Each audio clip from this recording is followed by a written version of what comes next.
teman-teman. Aduh, sudah nggak terasa ya, kita sudah sampai di edisi yang ke-37. Ini di edisi yang ke-37 ini, saya mau bahas tentang goalnya diet itu sebenarnya bukan langsing loh. Kalau teman-teman masih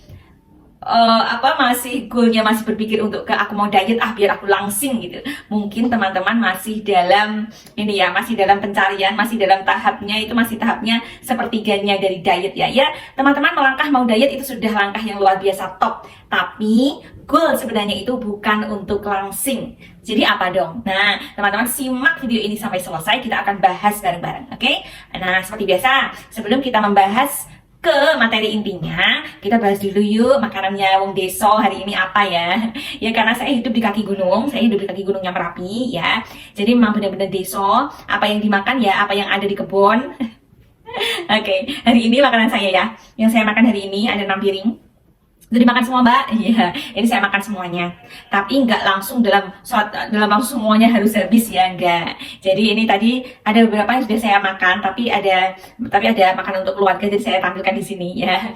Nah, tadi saya sudah makan ini, sudah makan pepaya. Tadi masih ada sisa ya. Ini sisanya. Tadi saya sudah makan sama ada tomat. Enak kan jadi wong deso ya teman-teman ya. Makan tinggal petik doang. Oke. Nah, ini ada bayam. Kemudian ini sayurnya ya, ada bayam, ada tomat. Kemudian karbohidrat kita hari ini ada singkong. Siapa yang suka makan singkong? Singkong rebus ya. Karena ini sayang sekali kalau teman-teman makan singkong malah digoreng ya. Ini dia itu melesap minyaknya luar biasa banget. Emang enak sih singkong goreng ya. Tapi nanti jatuhnya dia minyaknya masuk semua. Jadi sayang banget kalau teman-teman makan ini tapi masih digoreng ya. Mending kalau teman-teman emang nggak terlalu suka banget, bisa teman-teman bikin getuk ya, atau bikin gemblong kalau orang kami ya, namanya gemblong. Kalau tempat kalian aku nggak tahu namanya apa itu. Ini kita haluskan gitu, terus dikasih sedikit gula jawa gitu ya, dikasih sedikit gula jawa aja, ditumbuk-tumbuk lagi, terus dipek gitu, itu namanya getuk ya. Tapi karena ya saya sendiri kan juga mau sibuk ya, saya harus ngurusi kandang, ngurusi dan lain sebagainya, banyak pekerjaan rumah tangga kalau mau desa ya teman-teman ya, ibu rumah tangga. Kalau di desa itu memang hampir nggak ada lerengnya teman-teman ya. Jadi terus saya satu hari itu muter terus. Saya jarang sekali, saya itu tidur siang itu jarang sekali, kecuali kalau saya puasa. Kalau saya puasa Senin Kamis kan nggak ada acara makan ya, jadi acara makannya itu saya gunakan untuk tidur gitu kan. Kalau puasa jam 12 itu kan sudah lemes-lemesnya ya, jadi kalau Senin Kamis itu saya baru tidur siang. Di lain hari itu nggak ada waktu untuk istirahat, jadi muter aja. Nanti kalau masih belum jam 9 malam itu belum bisa istirahat. Begitulah wong deso, makanya jadi wong deso enak ya teman-teman ya. Ya misalnya kita nyuci nanti bisa dikali ya kan, aktivitas. Kemudian masak kami tetap biasanya jarang sekali memakai alat-alat modern gitu ya. Parut kambil, marut itu kelapa ya, masih diparut gitu, terus diulek, semua bumbu masih tradisional semuanya diulek. Jadi tapi enak, nikmat banget gitu ya. Jadi kita kan badannya jadi gerak terus ya, jadi nggak susah banget mau gemuk gitu. Oke. Kemudian protein kita ini ada telur, oke. Kemudian ada tempe, ada ayam, ada sambal. Ada yang suka sambal? Boleh mbak diet makan sambal, boleh dong. Nah ini saya singkirkan di sini dulu biar lebih mudah. Oke. Nah teman-teman, yang penting teman-teman kalau makan, beberapa kan sudah saya sampaikan ya teman-teman ya. Kalau makan teman-teman perhatikan dulu gizinya, oke. Kan tubuh kita itu kan terdiri dari sel ya teman-teman ya. Ada berapa sel? 500, kalau nggak salah itu ada 500 miliar sel ya kalau nggak salah ya. Nanti teman-teman bisa buka lagi ya, correct me if I'm wrong. Oke. Teman-teman pastikan dulu yang namanya kita, makanan dari sel-sel itu kan, tubuh kita itu disusun oleh sel. Jadi selnya menggerombol nanti jadi jantung, namanya sel jantung gitu ya. Ada sel hati, ada sel usus, semuanya itu ada selnya. Jadi kita tersusun dari makhluk hidup gitu. Yang namanya makhluk hidup itu apa teman-teman ya? Ya dikasih makan dong. Kalau nggak dikasih makan ya gimana? Nah, makanan dari selnya teman-teman itu adalah makanan yang bergizi, sesuai yang disebutkan oleh Allah dalam Al-Qur'annya, bahwa tumbuhan, tanaman-tanaman, hewan laut, ternak itu semua memang dikhususkan untuk manusia, untuk nikmat pada manusia. Jadi yang masih suka dengan olahan pabrik, atau yang masih suka dengan makanan-makanan yang makanan alami tapi untuk dimakannya harus diolah dulu oleh pabrik, nah itu bisa jadi tanda tanya ya teman-teman ya. Padahal itu sebenarnya nikmat yang dikasih Allah. Kenapa makan pisang harus dibuat keripik dulu? Kenapa makan singkong ini dimakan gini aja enak ya? makan gini aja sebenarnya udah enak banget. Kenapa?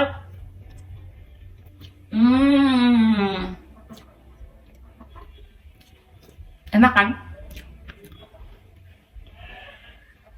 Dimakan gini aja enak gitu loh. Kenapa masih menunggu dibuat keripik sampai garing gitu ya, terus dikasih bumbu-bumbu apa itu, bumbu-bumbu pedes-pedes gitu ya. Kenapa harus menunggu digituin gitu? Padahal dimakan aja udah, nggak usah menganiaya diri gitu ya teman-teman ya. Oke? Nah, usahakan kalau teman-teman makan masih bentuknya itu masih hampir seperti aslinya gitu ya. Misalnya kalau bayam ya cukup digodok aja. Misalnya apa, air mendidih, bayam dimasukkan, angkat gitu aja. Nah, ini kan masih hijau ya, masih bentuknya bayam ya. Nah, ini juga sama, singkong, bentuknya masih seperti singkong biasa. Nggak usah dikasih balado-baladonan, digoreng, digoreng sampai kering gitu ya, dikasih balado, itu nanti kan udah nggak jelas itu apa ya. Itu makanan apa ya, kayak keripik, kayak apa itu, ini terbuat dari apa sampai nggak jelas ini apa, ini singkong atau apa itu nggak jelas. Nah, itu perlu tanda tanya itu masih ada gizinya atau enggak, kita nggak tahu. Oke? Tomat kalau masih bisa dimakan mentah, mending dimakan mentah aja. Oke, kemudian telur, nggak usah dicampur-campur apa-apa, telur ya makan telur aja gitu ya. Nah, kemudian tempe, nah, kemudian apa, ayamnya juga nggak usah dibikin neko-neko, digoreng digoreng sampai kering gitu, terus digeprek gitu ya. Nanti kan kasihan ya Mas. Jadi kita nggak tahu sih, protein nggak jelas juga protein yang berkurang itu seberapa, tapi ya kalau di logika sih mesti tetap akan ada proses yang terkurang, karena kalau digoreng itu kan ada pemanasan tinggi ya dari minyak gorengnya ya. Kalau misalnya ada yang bilang proteinnya jadi rusak gitu ya, kemungkinan iya, tapi ya kita nggak tahu pasti juga kan. Nah, yang penting kita usaha aja sih, usaha makan yang senatural mungkin, sesuai apa yang diberikan sama Allah gitu aja. Oke? Nggak usah dibikin neko-neko deh. Oke, nah sekarang langsung saja kita mau bahas materi kita di edisi yang ke-37 ini teman-teman ya. Nah, di edisi yang ke-37 ini kita mau bahas tentang goalnya diet. Oke, kita bikin santai aja ya. Kok kayak ini ya, kayak pembawa acara dunia dalam berita ya. Oke, sebenarnya kita bikin relax aja sambil makan apa ya? Sambil makan, nih, yang paling gampang ya, pohong. Kalau tempat saya namanya pohong singkong. Oke, kita bikin santai aja. Langkah teman-teman untuk berdiet itu sebenarnya sudah bagus banget. Oke, aku mau diet, dan akhirnya teman-teman diet kan. Udah diet. Nah, kalau tujuan teman-teman rata-rata kalau diet itu tujuannya kan mau langsing ya. Nanti kalau teman-teman tujuannya langsing, itu nanti kalau teman-teman udah langsing biasanya stop. Aku udah segini, udah bagus badanku. Aku gak mau terlalu kurus-kurus banget. Yang penting aku udah gak gendut. Nah, padahal teman-teman baru jalan berapa bulan? Baru jalan belum ada ini ya, belum ada 1 bulan. Atau ada yang baru 3 bulan gitu ya. Udah merasa kurus, terus stop dietnya. Karena tujuan teman-teman aslinya adalah, tujuan teman-teman apa? Untuk langsing. Jadi kalau udah langsing, udah gak usah diet-dietan gitu ya. Berhenti, terus balik ke pola awal lagi. Nah, itu ruginya di situ teman-teman. Kalau teman-teman dietnya hanya karena teman-teman mau langsing atau mau turun berat badan, nah itu sebenarnya itu teman-teman juga yang rugi. Karena langsing itu sebenarnya belum finishnya diet. Kalau ada yang bilang diet itu seumur hidup gitu ya. Apakah itu betul ya? Oke, sekarang kita mau bahas ya. Sebenarnya teman-teman itu nggak butuh langsing aslinya. Tapi teman-teman butuh ideal. Oke? Yang namanya ideal itu apa sih? Yang namanya ideal itu bukan apa itu yang dirumus itu. Berat badan idealku berapa? Misalnya tinggiku 153 Mbak. Aku harusnya nurunin berapa ya Mbak? Gitu ya. Oke. Oh, kamu harusnya di angka 53 Nak. Gitu. Di angka 53, 52, pokoknya 52 sampai 54 lah. Jadi nanti kamu diet terus ngoyak itu ya, kamu ngejar angka itu biar kamu bisa sampai di titik itu, di titik 53 ya. Nah, kamu mencari cara, gimana caranya kamu dalam waktu singkat, karena kamu targetnya kan di angka ya, di angka 52, 53, 54 ya. Nah, kalau kamu ngoyak banget sampai kamu bisa di angka itu, sampai bisa di angka 54 ya, 52, 53 lah ya. Nah, Kemudian kamu menghalalkan segala cara, pokoknya gimana caranya bisa sampai di situ gitu ya. Bisa sampai di angka itu udah. Pokoknya kita kan karena kita ini sudah terdidik, apa-apa harus instan ya teman-teman ya. Sejak kita masih sekolah sampai sekarang, kita itu dididik untuk semuanya serba instan. Iya kan? Apa-apa instan, mencari nilai juga instan, kadang direwangi sampai nyontek dan lain sebagainya, atau niru-niru temen, atau kerja sama temennya ketika kita ujian gitu ya. Semua didapatkan dengan instan. Kita nggak mau yang kita nggak mau rekoso, kita nggak mau terlalu banyak effort gitu, terlalu banyak usaha gitu, kita nggak mau gitu. Jadi mindset itu sudah tertanam di dalam diri kita, sehingga saat kita punya satu tujuan, itu gimana caranya kita bisa mendapatkan tujuan itu dalam waktu yang sesingkat-singkatnya. Karena kita secara pendidikan kita sejak zaman dulu dari orang tua kita, kemudian di pendidikan formal, itu semuanya jarang sekali yang menghargai proses gitu loh. Menikmati prosesnya, menghargai prosesnya itu jarang banget gitu. Apalagi misalnya kita sekolah dalam waktu 1 semester, kita harus mencapai ranking yang dimau oleh orang tua kita gitu ya. Tapi orang tua kita dan gurunya itu taunya kalau kita sudah ranking 10 besar itu sudah goal gitu loh. Jadi kita nggak pernah fokus sama yang namanya proses kita untuk bisa mencapai di angka yang terbaik kita itu nggak dihargai. Kadang nggak dihargai sama gurunya, atau kadang nggak dihargai sama orang tuanya. Orang tua kita taunya ya angka di dalam rapot itu kita ranking berapa itu sudah. Kalau kamu ranking 1, mau kita caranya nggak benar sekalipun, orang tua juga nggak mau tahu. Makanya susah banget kan untuk kita mau mencapai satu tujuan. Oke, misalnya tujuan kita mau langsing gitu ya. Nah, mau langsing sekalipun kita susah juga mau membuat mental kita itu mental proses itu susah banget. Yang kita tahu gimana caranya aku bisa mendapatkan angka 53 kilo. Dalam waktu berapanya kita nggak peduli, yang penting dalam waktu yang sesingkat-singkatnya kita bisa mendapatkan angka itu. Nah, begitu ada produk datang, produk sini datang, bisa mengecilkan kamu dalam waktu yang segini, misalnya dalam waktu 3 bulan, 4 bulan, nanti kamu bisa langsing gitu. Terus nanti ada info tentang kalau olahraga. Ya kamu olahraga ini deh, nanti cepet loh. Kenapa sih kamu olahraga itu kan olahraganya ini nggak kurang loncat-loncat, itu lemaknya nanti nggak kebakar. Kamu olahraga ini deh. Nah, nanti terpengaruh ke sana ke sini, kelempar ke sana ke sini, akhirnya kamu bisa turun berat badan kamu dalam waktu yang sangat singkat. Tapi begitu kamu sampai di titik itu, di titik 53 kilo misalnya ya, kamu udah merasa wow, udah merasa pol gitu ya, udah merasa aku udah langsing, aku udah sampai di sini di titik idealku gitu. Padahal sebenarnya teman-teman ya, ideal itu apa sih? Ideal itu bukan soal berat badannya teman-teman yang kalau diukur sudah ideal gitu ya. Karena berat badan kita itu yang menyumbang itu kan ada 5 ya. Sudah pernah saya jelaskan di edisi-edisi sebelumnya, yaitu ada organ, ada tulang, ada air, ada daging atau otot, ada lemak. Ada 5 itu ya teman-teman ya yang mempengaruhi yang mempengaruhi berat badan kita. Jika teman-teman sudah mencapai di angka 53 kilo, itu belum berarti lemak teman-teman itu turun. Bisa jadi dari 53 kilo itu justru malah dagingnya yang turun. Atau bisa jadi malah tulangnya yang keropos. Atau ada penyusutan organ pankreas misalnya ya, karena pola teman-teman yang terlalu ekstrim sampai pankreasnya sampai menyusut gitu ya. Nah, ada juga atau di penurunan air, itu cuman air doang yang turun gitu. Karena pola hidup teman-teman yang ngawur kemarin sebelum diet, yang bikin teman-teman gemuk itu menumpuk air terlalu banyak di dalam tubuhnya teman-teman. Jadi itu sebenarnya cuman air doang yang menurun, tapi kan bahayanya kalau sampai air itu dibutuhkan oleh tubuh kita, jadi ikut diturunkan semuanya. Kan jadi bahaya, ya kan? Jadi keseimbangan tubuh kita tuh jadi oleng gitu ya. Kita di angka 53, tapi dengan kondisi kesehatan yang malah semakin menurun. Mbak, aku diet tapi kok rambutku botak ya? Ada seperti itu ya. Mbak, aku diet tapi kok gigiku banyak yang keropos ya? Ada. Mbak, aku diet tapi kok ini ya, tulang-tulangku jadi sakit-sakit terus. Terus kalau aku berdiri rasanya sakit deh mbak, padahal aku masih umur 35 tahun loh.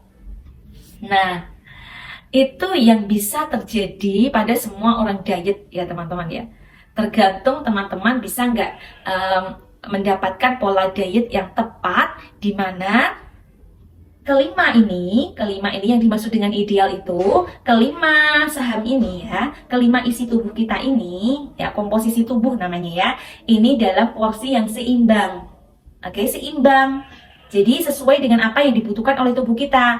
Misalnya organnya juga bagus semuanya, kondisinya jalannya bagus gitu ya. Kemudian ini tulangnya juga semakin padat, nggak mengeropos ya kan. Kemudian kondisi airnya juga keluar masuk secara seimbang gitu ya. Karena dari pola makan kita yang bagus kan, dari pengelolaan pengendalian sodium dan potasiumnya itu yang seimbang gitu. Jadi mendapatkan kondisi air yang bagus juga di dalam tubuh kita ya kan. Kemudian porsi ototnya juga seimbang untuk menampung energi yang tenaga dari makanan itu kan ditampung di otot ya. Kalau otot kita ini seimbang komposisinya, nah itu juga akan membuat diet kita berhasil juga, yang namanya diet sukses ya. Kemudian yang kelima, kondisi lemaknya turun, lemak-lemak yang mengganggu organ, lemak-lemak yang tidak dibutuhkan oleh tubuh, lemak-lemak yang sebagai cadangan makanan itu bisa dikurangi. Ya, tapi kan kalau wanita kan nggak bisa ya mengurangi lemak seluruhnya dalam tubuh kita, karena tubuh kita memang cenderung menumpuk lemak, cenderung mempertahankan lemak karena tubuh kita memang butuh lemak untuk menjalankan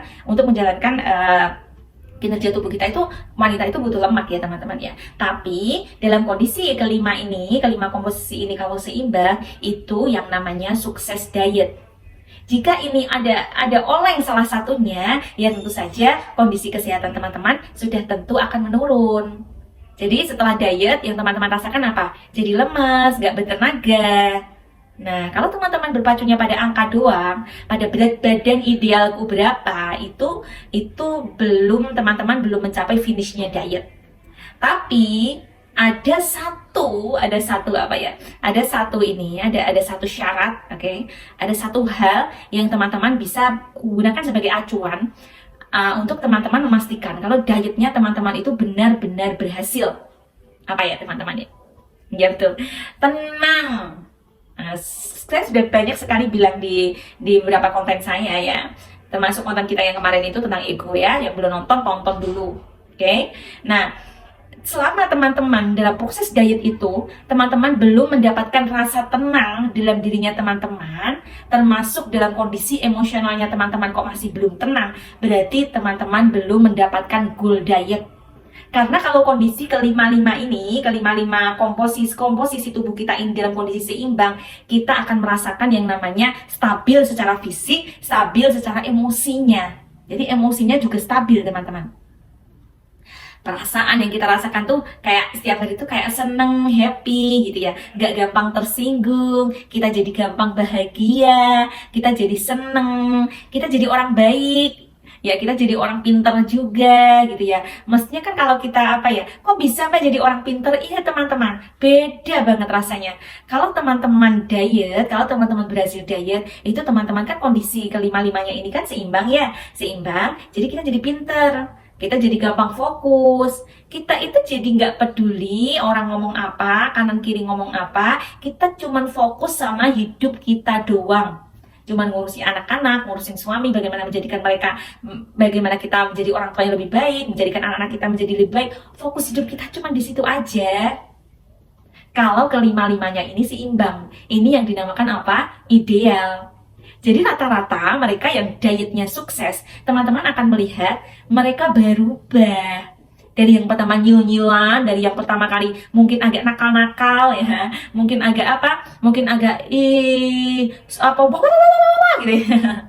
Apa sedikit di komen gitu ya, terus baperan, terus sukanya kalau komen orang terus, itu namanya apa ya, aku lupa. Nah itu nanti jadi berubah gitu. Kok dia kayak jadi orang lain ya setelah diet ya? Kok jadi beda? Jadi sedikit jadi lebih tenang. Jadi kayak kayak manusia lain. Iya betul teman-teman. Nah itu salah satu indikator yang bisa salah satu indikator kesuksesan diet yang bisa teman-teman jadikan panduan apakah dietku ini sudah berhasil atau belum. Jika teman-teman dalam kondisi yang masih yang masih goyang-goyang, masih belum labil, misalnya di komen orang teman-teman masih tersinggung, terus perasaan-perasaannya masih banyak negatifnya ya, misalnya teman-teman curiga ya, misalnya teman-teman curiga dikatain orang dan lain sebagainya, teman-teman jadi baperan, teman-teman jadi jadi nggak stabil, malah justru semakin nggak stabil. Nah, itu teman-teman belum sampai di titik suksesnya diet. Karena titik suksesnya diet itu adalah keseimbangan antara fisik dan emosinya teman-teman. Karena sehat itu nggak cuma sehat fisik, tapi juga sehat secara mentalnya. Mentalnya teman-teman seperti apa setelah diet? Kalau semakin menurun, semakin parah ya. Misalnya dulu sukanya marah-marah, kalau habis diet jadi sukanya tambah marah lagi, tambah high temperatur lagi. Nah, itu ya namanya teman-teman harus ayo terus kejar terus sampai teman-teman mendapatkan level di mana teman-teman secara emosi, secara mentalnya bagus. Makanya kan kita nggak cukup. Misalnya dulu olahraga lari, oke, olahraga lari dulu memang berhasil membuat kondisinya teman-teman lebih baik. Terus karena mungkin ada energi yang terkuras, jadi secara emosionalnya teman-teman sudah bisa menurun sedikit gitu ya. Tapi setelah sampai di titik itu ternyata kok teman-teman masih belum stabil juga. Nah, teman-teman harus ganti lagi polanya. Jadi kita nggak bisa pakai polanya yang dulu lagi. Mungkin setelah lari teman-teman sudah bisa menurunkan berat badan mungkin di angka ideal yang teman-teman mau. Nah, setelah itu teman-teman seimbangkan lagi dengan menaikkan porsi ototnya, dengan latihan beban, atau mungkin dengan yoga, atau dengan tai chi dan lain sebagainya ya. Jadi memang kita harus mencintai progres. Sekali lagi, kita harus mencintai progres, tidak perlu ngoyak sampai ke tujuan. Terkadang teman-teman, diet itu hasilnya nggak melulu kita harus langsing ya. Kondisi tubuh kita nggak tahu kondisi tubuh kita dalam keadaan kelima-limanya ini seimbang itu seperti apa. Bisa jadi kita jadi lebih besar ya, bisa jadi bau kita jadi lebih besar, berat badan kita bisa jadi jauh lebih banyak dari berat badan awal kita. Kalau saya misalnya dulu berat badan tergemuk saya itu 63. Sekarang setelah ideal diet selama hampir 6 tahun, berat badan saya jadi 60 kilo. Turunnya cuma 3 kilo doang gitu ya. Turunnya cuma 3 kilo tok gitu. Tapi dalam kondisi yang lebih tenang, lebih stabil, dan kita tuh happy, rasanya happy, gampang bahagia. Kita nggak harus mendapatkan validasi dari orang lain untuk mendapatkan kebahagiaan. Kita cukup mengembuskan nafas saja kita sudah happy, sudah bahagia gitu ya teman-teman ya. Nah, sekarang coba teman-teman cek, teman-teman sekarang di level yang mana? Masih suka emosi, masih suka tersinggungan, masih suka baperan, masih suka sedih nggak jelas, nggak ada sebabnya. Nah, itu perlu dicek lagi. Sebelum teman-teman mendapatkan ketenangan, ayo terus berusaha belajar untuk terus menjadi yang terbaik, perbaiki terus polanya. Mungkin ada pola-pola yang teman-teman masih belum bisa menyeimbangkan polanya. Oke, teman-teman. Oke, kita nanti jumpa lagi di edisi yang ke-38 dengan materi-materi selanjutnya. Sekali lagi ya, untuk mendapatkan video yang lebih baik lagi, mutunya yang lebih bagus lagi, kualitasnya suaranya lebih bagus lagi, kita butuh banget subscribe-nya teman-teman. Oke, yang belum subscribe, please subscribe. Oke, bye.